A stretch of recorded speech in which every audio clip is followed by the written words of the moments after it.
Naniniwala tayo doon sa kasabihan na habang may buhay, may Pag-asa. habang may buhay, may Pag-asa.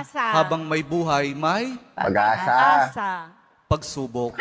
Dahil tayo katiwala ng Diyos, binibigyan din niya tayo ng iba't ibang klase ng pagsubok. Kaya po doon sa pagsubok na yon, saka pa lang natin mauunawaan na talagang ang ating buhay ay mayroong, habang may buhay mayroong, Pag-asa. habang may buhay may Pag-asa. pagbangon. Huwag niyong hayaan na kapag meron kayong pinagdaraan ng pagsubok, ay hindi kayo babangon. Kailangan meron tayong pagsumikap na pagtsatsagaan natin yung ating mga pagsubok na pinagdaraanan. At kapag merong pagsubok at merong pagbangon, saka pa lang natin mauunawaan na talagang ang ating buhay na habang may buhay, may Pag-asa. habang may buhay, may Pag-asa. pag-ibig.